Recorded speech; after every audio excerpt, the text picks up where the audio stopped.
Obrigado.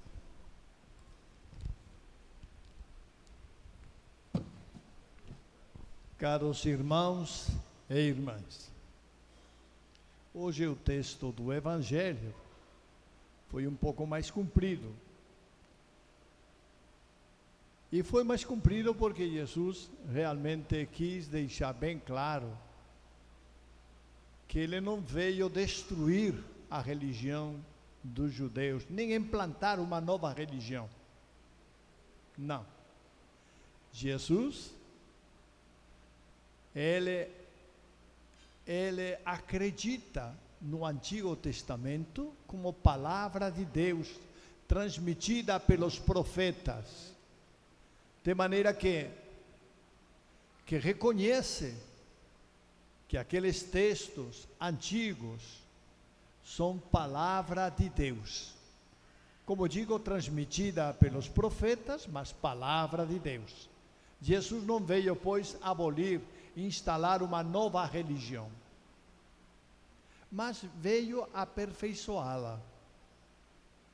A prática dos fariseus era uma prática de uma religião exterior, muito exterior.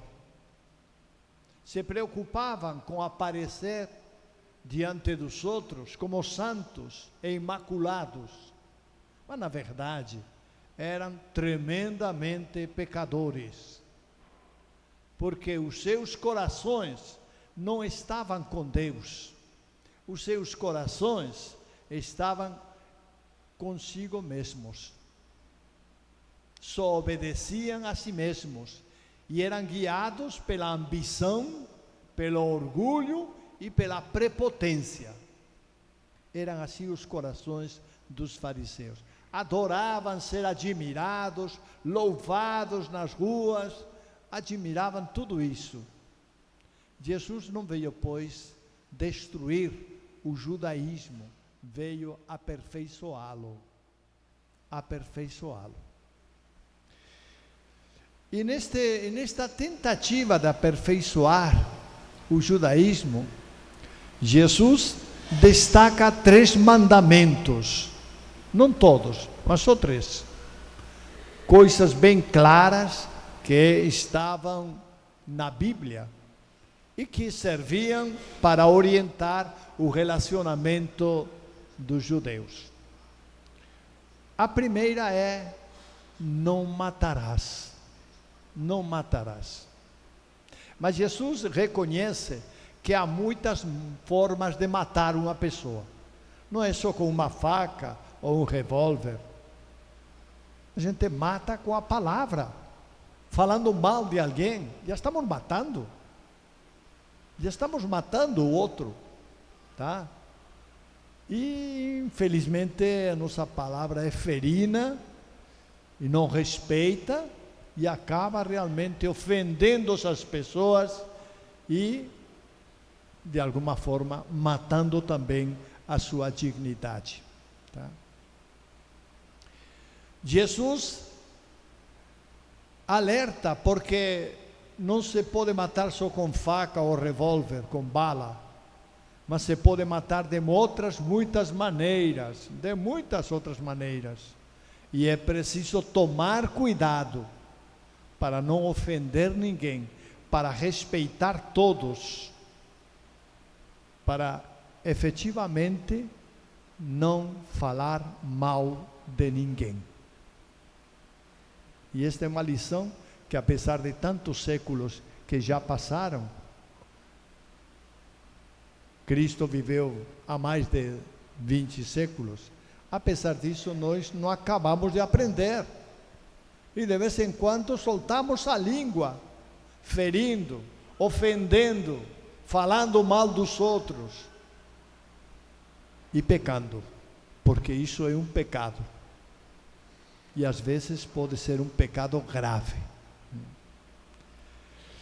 Jesus nos pede então que, antes de ofertar nosso sacrifício, como faziam os judeus, que levavam um boi, uma ovelha, uma pomba para o sacrifício, antes de fazer isso, de ofertar o sacrifício, precisamos nos reconciliar. Se ofendemos, precisamos nos reconciliar com nossos irmãos. Esse é o primeiro mandamento que Jesus recolhe. Entendemos que para ele este mandamento era importante.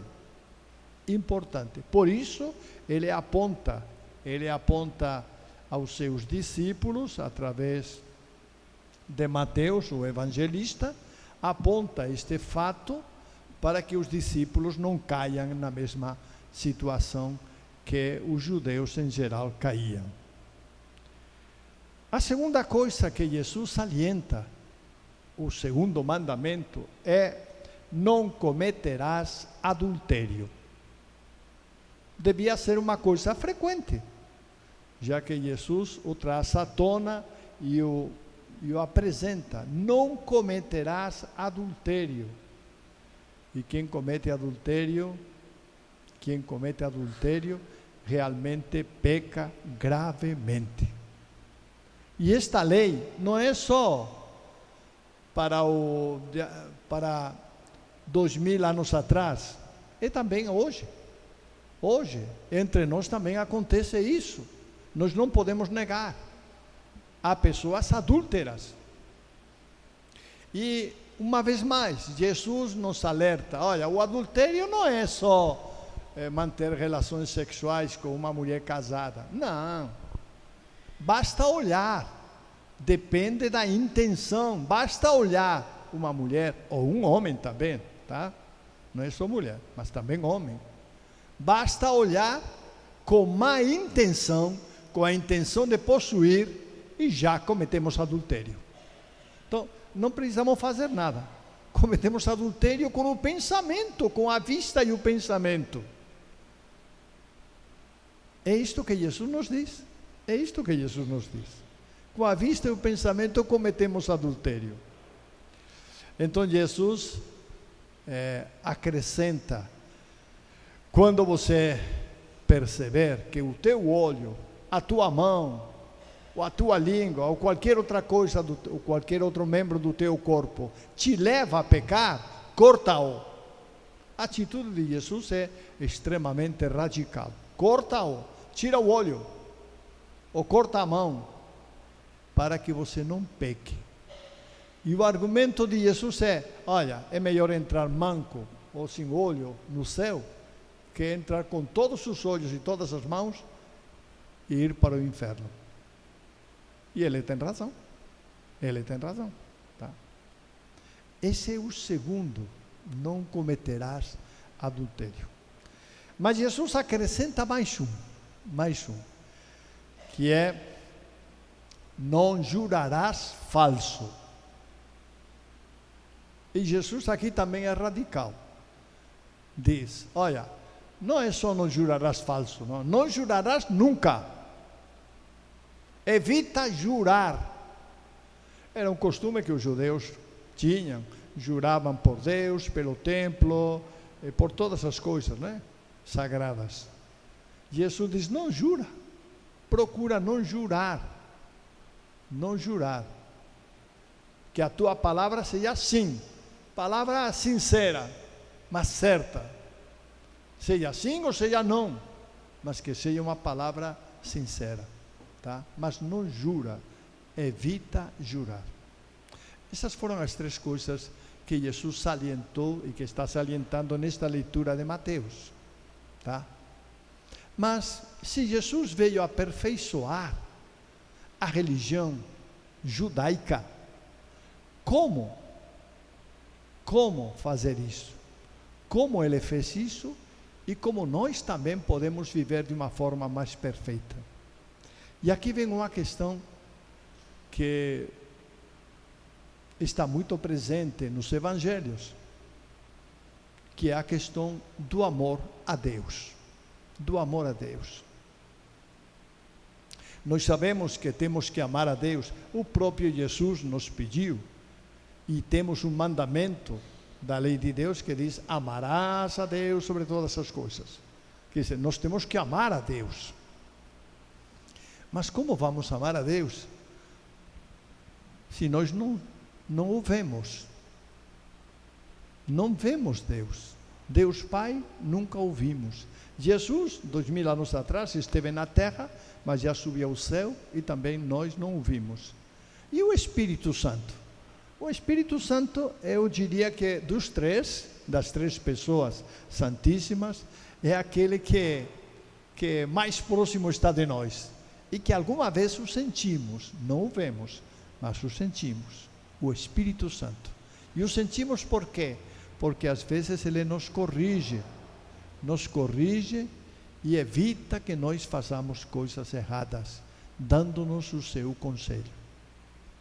Mas a questão, em geral, é que nós não vemos Deus. Como você vai amar uma pessoa que não vê? Está difícil, não está? Eu acho que sim.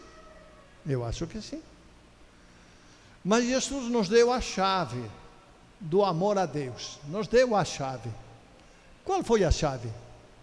É quando ele disse, olha, há 2 mandamentos importantes. O primeiro é amar a Deus e o segundo é amar ao próximo. A chave é o próximo. É teu irmão.